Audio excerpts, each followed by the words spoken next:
I never saw the inside of the library, where a grim-faced taxi driver had tied up a figure with a blackened face with the cords from the window curtains, and was now standing with a pistol pointed at it.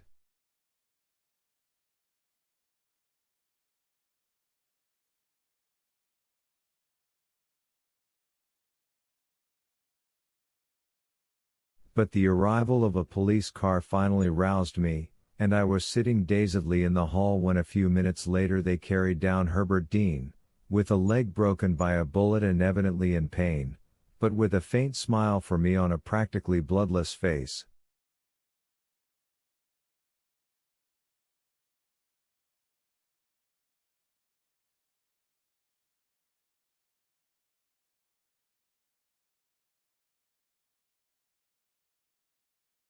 It was midnight before I reached Aunt Caroline's again.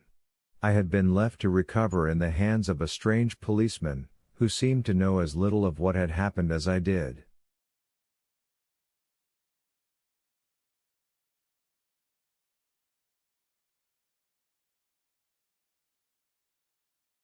But I did not go until the hospital had assured me that Herbert was in pain but not gravely hurt.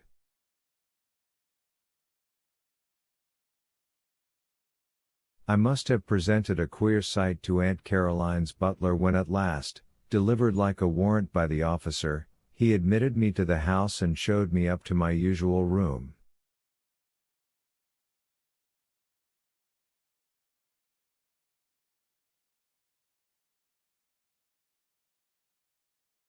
My hat was at a strange angle and my face dead white, save for a small cut where I had hit the edge of the hall table.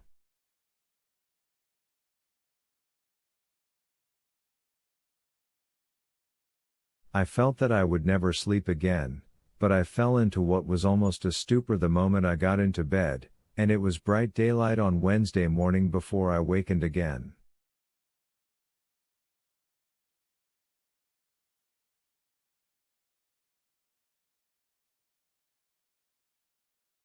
Aunt Caroline had sent up the morning paper with my tray, and the first thing I saw was an enormous headline. Crescent Place Murders Solved. Social Registerite Held Deranged.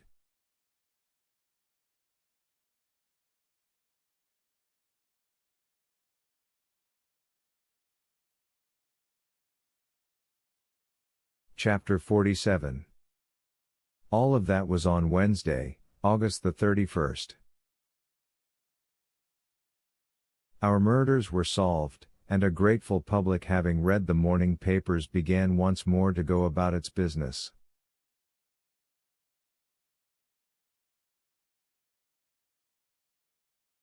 Editorials congratulated the police, and certain old residents of the city shook their heads and sighed.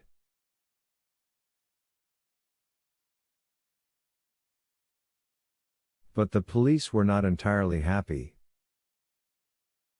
Although they now knew the answer to that baffling problem, and a surprising enough answer it was, they still did not know the whole story.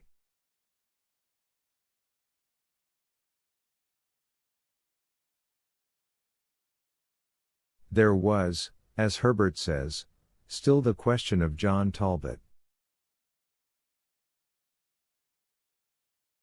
How much did he know? Was he an accomplice or an innocent victim? On the one hand, they faced the stubborn silence of their prisoner, on the other, the inability to rouse Talbot out of a complete and hopeless apathy.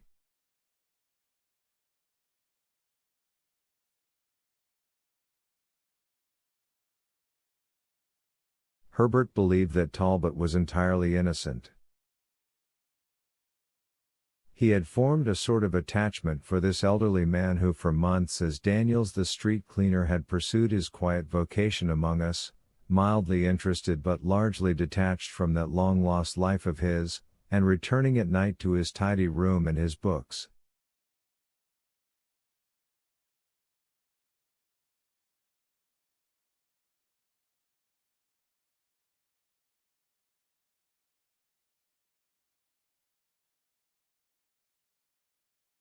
until at last some violent current carried him out of his eddy and into something so dreadful that his mind refused to accept it and so shut down on it, as one may draw a curtain.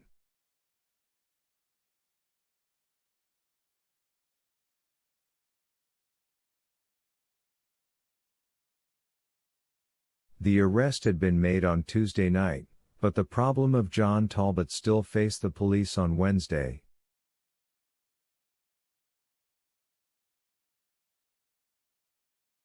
His condition was unchanged, and so it was that later on that day an interesting experiment was performed on him in his hospital room close to Herbert's, and at Herbert's suggestion.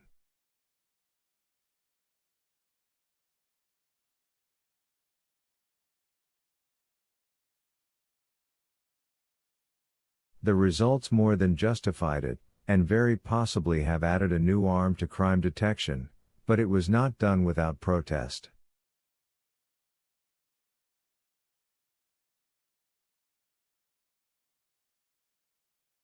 At 8 o'clock that morning Herbert Dean had called Dr. Armstrong on the telephone and had asked him to come to the hospital.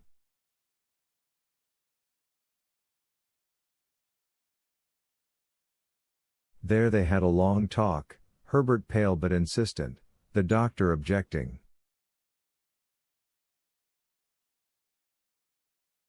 Damn it all, man, it's still in the experimental stage. There's a technique too.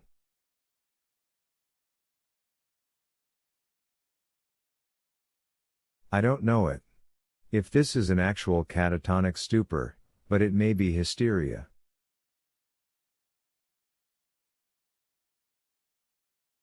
I don't care what it is. You can get the stuff and the technique too, can't you? Come, doctor, this isn't a time to hesitate. Use the long-distance telephone. Use an airplane. Use anything you like, but do it. Finally Dr. Armstrong agreed, and by 10 o'clock that morning a dictograph had been installed in John Talbot's room, a screen ready for a police stenographer placed in a corner, and a lengthy long-distance call to a great Western university had been charged, as Mother would say, against the taxpayers of the city.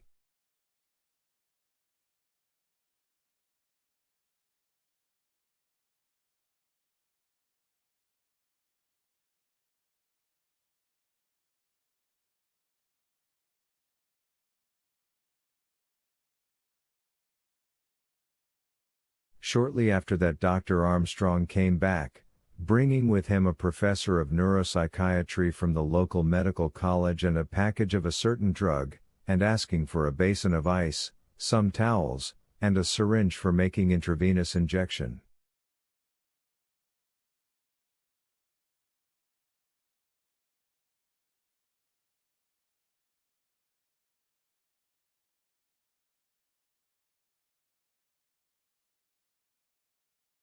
The drug, a preparation, I believe, of sodium amytal, was dissolved in distilled water, and with Daniel still in his stupor it was injected into his arm.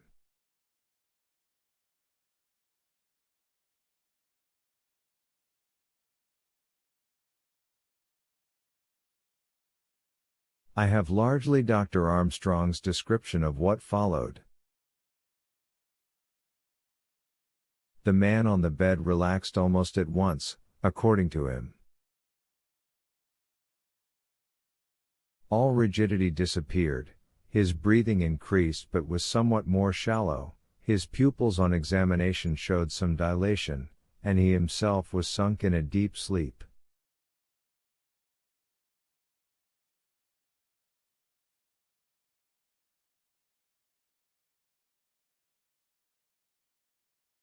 They allowed this sleep to last for an incredible time, according to the impatient men who by now crowded the room, the district attorney, the commissioner, Inspector Briggs, and Mr. Sullivan.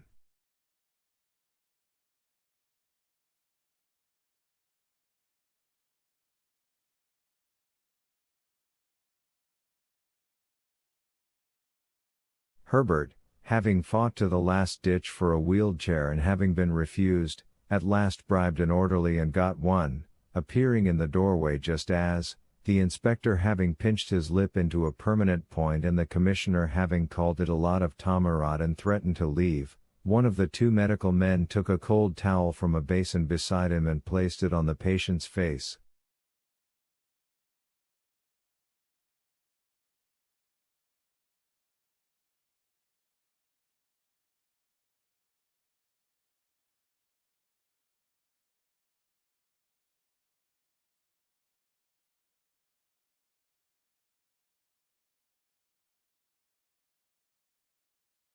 He repeated this twice, and then John Talbot roused, not fully but to a certain level of consciousness, enough to answer all their questions, but not enough to allow the brain sensors, whatever they may be, to close down and alter the facts.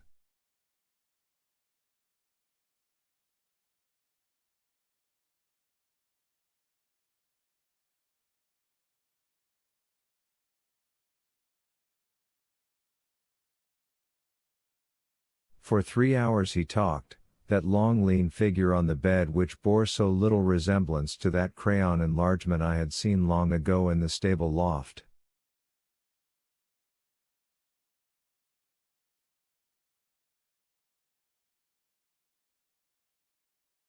He told what he knew and what he suspected. He answered every question they put to him.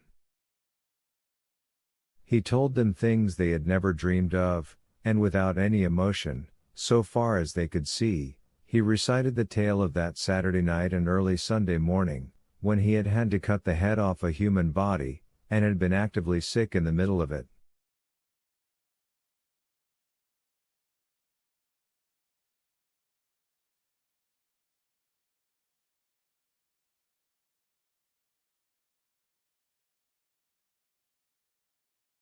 The statement is too long to give here. I quote 1 or 2 lines of it, merely to give the idea of the method. Why did you shoot that girl in the room of the hotel at? I didn't shoot her. I had been out, and I came back to find her dead, and the room full of people. It was my gun, but I never did it.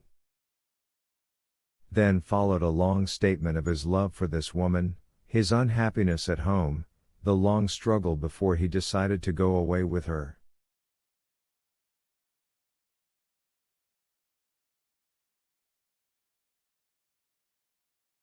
The police listened patiently through this flow of talk, which included his escape from the state institution.